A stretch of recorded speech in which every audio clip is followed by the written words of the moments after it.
म्हणजे एक प्रकारे आपण म्हणूया की एका साईडला गव्हर्नमेंट केलं आणि एका साईडला आपण म्हणूया की प्रायव्हेट केलं. म्हणजे हे प्रायव्हेटचा भाग आपण दिला.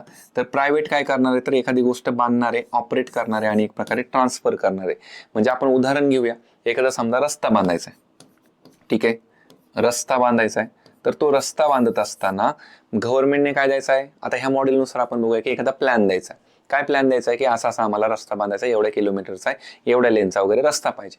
मग तो बिल्ड कोण करणार आहे, रस्ता बांधायचं काम कोणाचं आहे, बांधा, आपण त्याला म्हणतोय की त्याचा अर्थ काय, तर बांधा.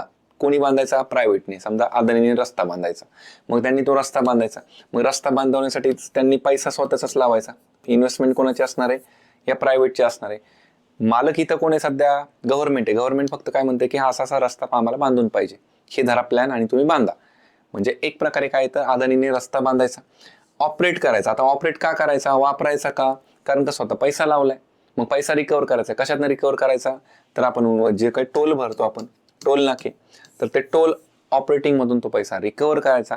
आणि एकदा का पैसा इन्व्हेस्ट केलेला रिकव्हर झाला की मग एक प्रकारे काय करून द्यायचा, तर तो ट्रान्सफर करून द्यायचा. म्हणजे त्या थोडक्यात काय, तर त्या रस्त्याचं जे काय ऑपरेटिंग वगैरे किंवा जे मेंटेनन्स वगैरे सगळ्या गोष्टी आहेत, तर ते कोणाकडे ट्रान्सफर करून द्यायचं, तर गव्हर्नमेंटकडे करून द्यायचं. मग गव्हर्नमेंट त्याच्यावरती नंतर टोल आकारेल.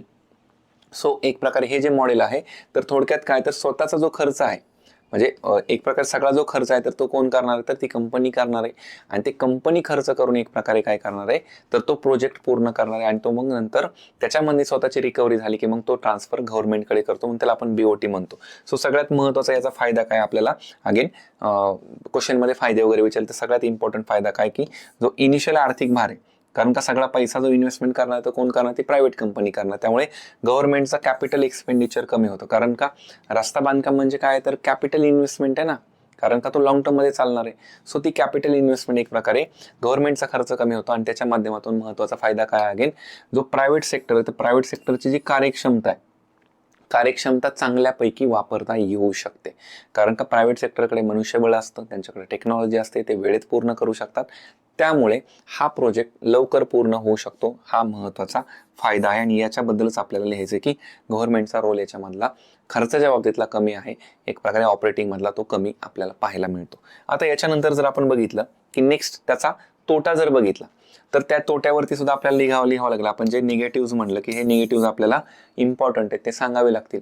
आता निगेटिव्ह मध्ये सगळ्यात महत्वाचं की लोकांच्या बाबतीत बघा, टोल भरण्याच्या बाबतीत बरंचसं असतं की मग आम्ही का टोल भरायचा, सरकार बघेल वगैरे वगैरे. किंवा बऱ्याच ठिकाणी आपण बघतो की रस्ता खराब होऊन जातो, त्याचा मेंटेनन्स होत नाही, मग लोक म्हणतात आम्ही टोल का द्यायचा.